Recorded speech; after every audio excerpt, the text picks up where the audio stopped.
My dunder has really transformed over the last 6 months. Some people might consider it to be a little gross, but I don't, and I'm actually making more batches of rum with it. And of course, I want to know what it looks like under the microscope. So that's what we're going to look at today. Hi everyone, welcome back. I'm Robin from This Blog's Neat, and let's nerd out on dunder today. In case you've missed it, dunder is the stillage that is left over after a distillation that rum distilleries will toss back into further distillations. This is essentially like what's done in bourbon with backset. It's not the whole story on how high ester rums get their funkiness, but it is a big part of it. And I have already made 2 rums using varying amounts of dunder in the fermentation, and you can check those videos out here. I had 2 completely impartial judges taste those rums straight off the still. That was their phrase. Now, I wanted to make those same rums, but using my aged dunder that has been aging for 6 months now to see how that impacts the flavors on the final rums. Now, as far as visual goes, my dunder has completely transformed from this like bucket that had a cool pellicle layer on the top that my distiller friend Mary nicknamed Screaming Yeti to now something with orange and brown and white mold on top of it. So even though the appearance has changed, the smell has kind of stayed consistent. I get this like balsamic-y, fruity thing. From what I've read about dunder, which is mostly on home distiller forums, it seems that there's a general consensus that as long as it smells good, you should use it. And a lot of home distillers claim that they do grow a big layer of mold on top, but that's all a part of the life cycle of dunder. They pull their dunder that they're using for their fermentations and for their rum washes from the bottom. So that's what I did as well for my fermentations. I siphoned from the bottom. I wish I had a spout on the bottom of my bucket, but I do not. So now some home distillers have claimed that their dunder smells very bad. Some of them will say there's like a sewage smell that comes from their dunder. And the general consensus on the forums there is to dump it. I would also advise tossing it. However, to play devil's advocate, or should I say kill devil's advocate, if it smells like vomit or baby sick or like really, really, really strong Parmesan cheese, that's butyric acid. And when butyric acid esterifies with ethanol, it produces ethyl butyrate, and that vomit smell then goes to that wonderful pineapple smell that a lot of distillers, rum distillers, are after. So even though I said toss it, like maybe it would make a really, really great batch of rum. Anyways, I started 2 new batches of fermentations using 20 and 40% of the aged dunder in each of them. And both of them are done fermenting. But let me tell you, these fermentations did not go as smoothly as I wanted them to go. Actually, I should say the 20% dunder fermentation went beautifully. The 40%, however, gave me a lot of troubles. Now, during the first batches that I did using, let's call it the young dunder, the 20% dunder fermentation fermented out pretty normally.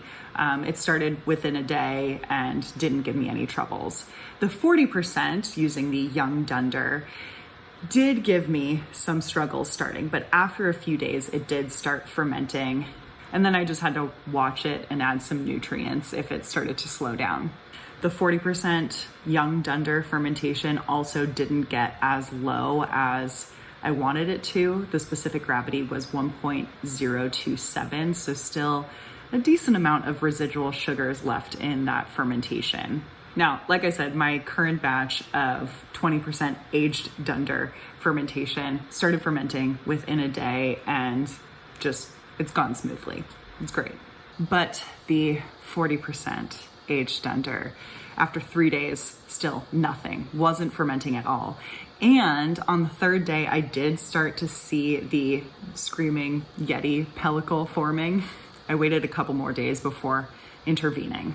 And after day 5 of it still not budging, I decided to see if it was a microbial issue. So I took about a gallon of that fermentation and tossed it on the stove and pasteurized it to, kill off any microbes that were in there. I then repitched the yeast and let that sit for a couple more days, but there was no fermentation. So I decided to add some nutrients to see maybe it's a nutrient issue. And almost instantly it started fermenting. Great. So clearly it was a nutrient issue. However, I didn't think until now to add in some nutrients to that initial batch of the 40% aged-dunder fermentation to see if it was just nutrients, not microbes.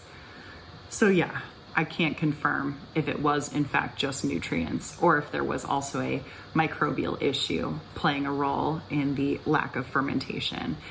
But anyways, after a couple of days when that 1 gallon fermentation was really, really active, I started incorporating more of the inactive 40% aged-dunder fermentation into that active fermentation, and it thrived.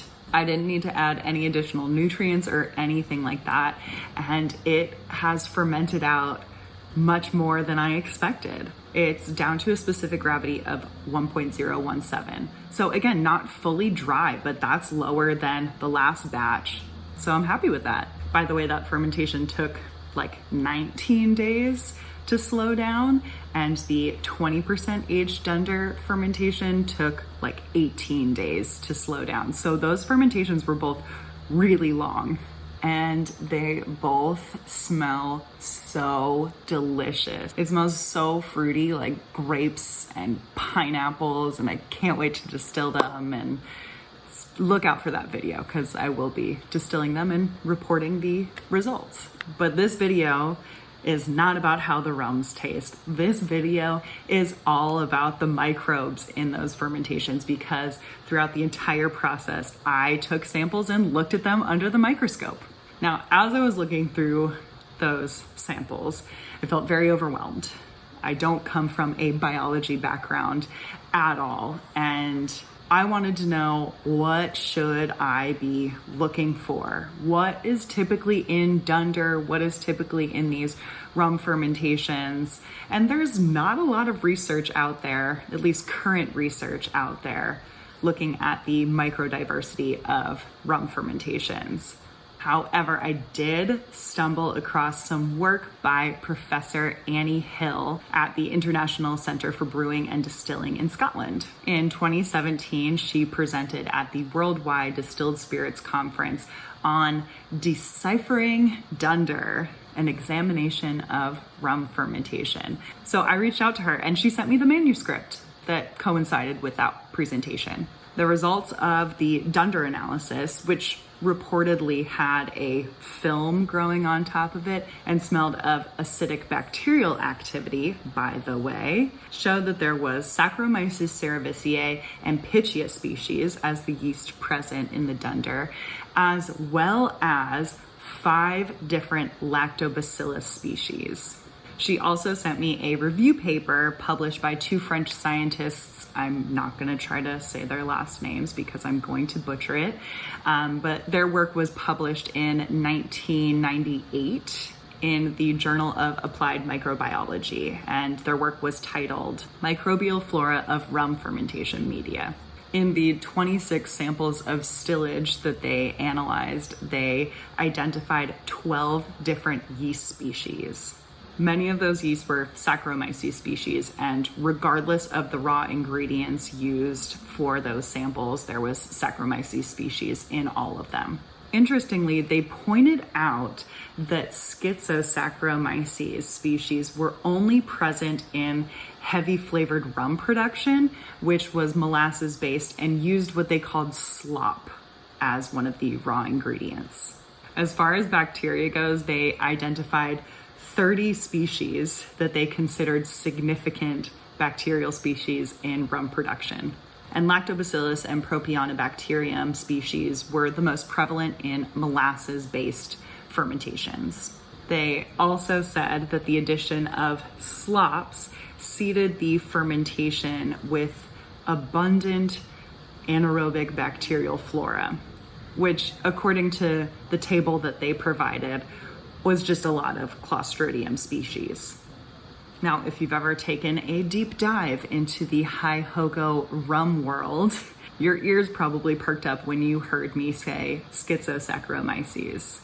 Schizosaccharomyces pombe is like put on a pedestal in the rum industry. It's almost like it's believed to be the secret ingredient to get those funky flavors in rums. But according to research from the early 1900s by Chris Allen, who was under the supervision of the legendary island chemist H.H. Cousins, as well as research by S.F. Ashby, the flavors in these funky Jamaican rums are produced from secondary products like carboxylic acids, not actually from S. pombe.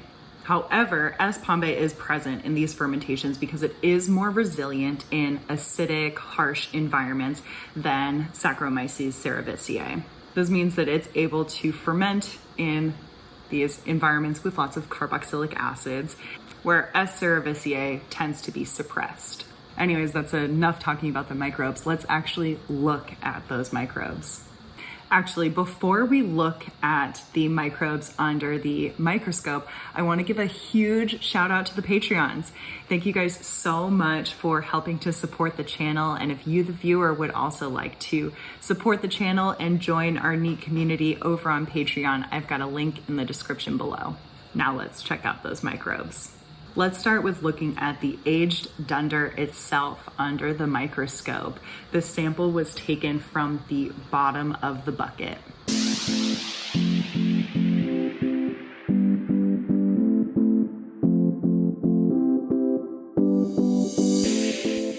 Microbially, my aged-dunder is much different from the young dunder. It seems like it has increased in diversity since February. Now, back in February, it looked like it was probably some Saccharomyces species, and it also looked like Brettanomyces species. However, I haven't been able to find any documentation of Brett existing in dunder or even rum fermentations, so maybe it's not Brett, but something that looks like Brett. As I mentioned above, what gets mentioned a lot in Hi-Hogo rum fermentations is Schizosaccharomyces, aka fission yeast, as well as Saccharomyces and Pichia species. So it's entirely possible that there is S. pombe in my dunder, especially when I see yeast cells that have this like dividing line in the middle of them that looks like fission yeast. I would like to note that yeast cell morphology is entirely dependent on the environment. So even though I believe that the yeast that are in my dunder have increased in diversity, it might just be that the conditions in the dunder have shifted such that the morphology of these yeast cells have transformed. For example, according to a paper published in Eukaryotic Cell in 2005, lack of nitrogen is a primary stimulus for hyphal growth in S. pombe. Now let's take a look at the bacteria. Let's move away from yeast for a second. There are clearly some Lactobacillus species in here, and maybe there's also some Propionibacterium and some Leucanostoc species. The propio are also rod-shaped like the lacto, but they tend to be a little bit shorter. And Leucanostoc, as we saw in my kimchi video, tend to be much smaller, but they link together end to end. Now, propio produce propionic acid, makes sense. and that smells and tastes cheese, dairy-like, acidic, and fruity. Fun fact, it's the bacteria that is used in Swiss cheese production that gives the Swiss cheese its holes. Now, those three genera are the most common in rum fermentations. And speaking of rum fermentations, let's look at an active fermentation with this aged-dunder. We're gonna start with the 20% rum fermentation using the aged-dunder after 3 days of active fermenting.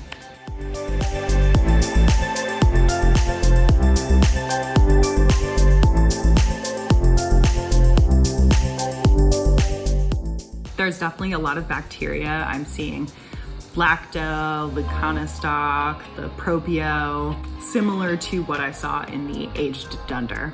The yeast, on the other hand, looked to be very different. And this makes sense because I pitched Saccharomyces cerevisiae in this fermentation. But it seems like there might be another species. There's something that looks like Saccharomyces cerevisiae, but larger. This could possibly be Saccharomyces japonicus, another fission yeast. However, some of those seem to be budding, which would rule out the fission yeast. But again, it does look like there's some fission occurring. So it's entirely possible that the larger yeast cells are actually Saccharomyces cerevisiae, and the smaller ones that look similar are in fact Saccharomyces pastorianus. Or perhaps they're all just Saccharomyces cerevisiae because, again, morphology is dependent on conditions, and the size of Saccharomyces cerevisiae fluctuates with temperature. Trying to identify microbes based solely on observation when you do not have a trained eye is really hard, guys. Now, on that same day, I wanted to see, what does this inactive 40% aged-dunder rum fermentation look like that's starting to grow this screaming Yeti pellicle?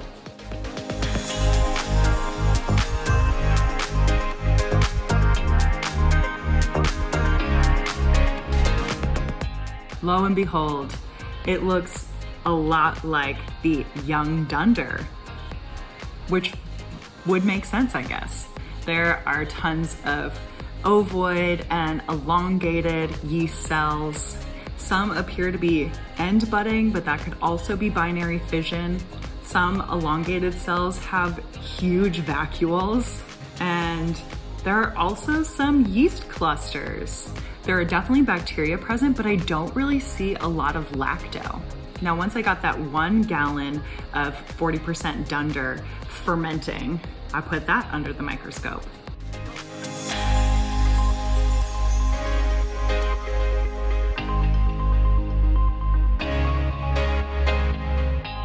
And it looks very similar to the 20% aged-dunder rum fermentation that was active as well.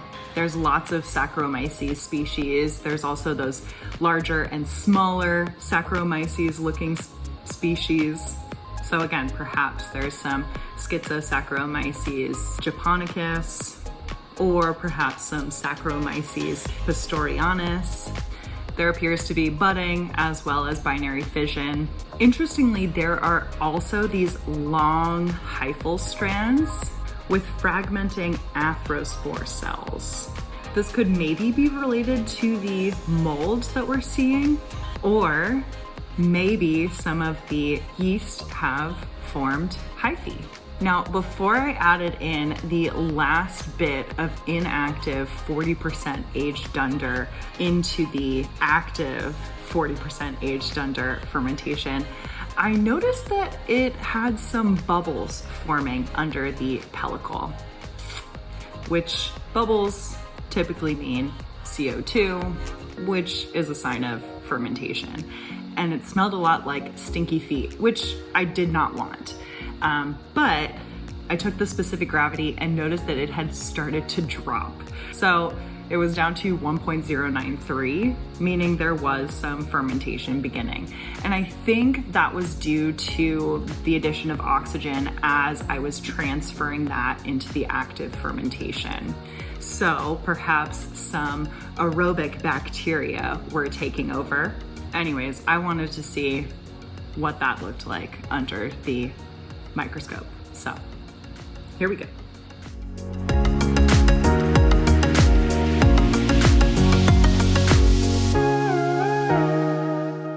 It looks different from what I observed initially. There are tons of bacteria.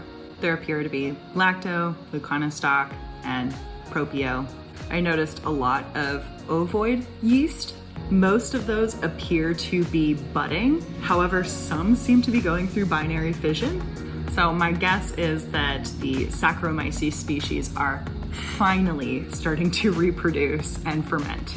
But because of the stinky feet smell, the bacteria, I think, are what's most dominant in this fermentation. And it's probably some acetic acid bacteria, hence the stinky feet. There are also some small pill-shaped yeast, or at least I think they're yeast because of their size. And they kind of resemble what I see in this image with S. pombe. I don't think that they're actually the S. pombe. However, maybe they're some type of fission yeast. I'm not sure. And finally, let's look at the active fermentation of the 40% aged-dunder rum under the microscope when it was starting to slow down fermentation.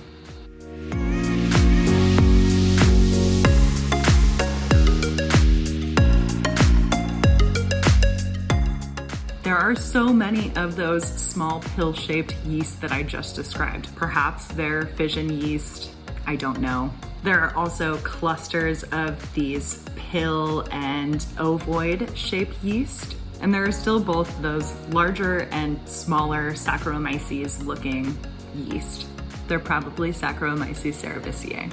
And again, there are bacteria. I see some lacto, and it looks like there are perhaps some strands of the propio and leuconostoc. I think the subject of dunder is super cool. This is like the sourdough starter of the rum world, and I feel like each person's dunder is completely unique. And now that we have more advanced sequencing methods, I hope we get to see some more research coming out soon where they show the microbial diversity of various dunder samples. If you have stuck around for this entire video, thank you. Thanks so much. I hope you enjoyed it as much as I enjoyed making it. And if you did, don't forget to like, subscribe, and comment. I don't know why I keep doing quotation marks. Oh my gosh, this is gonna be a lot of editing, huh?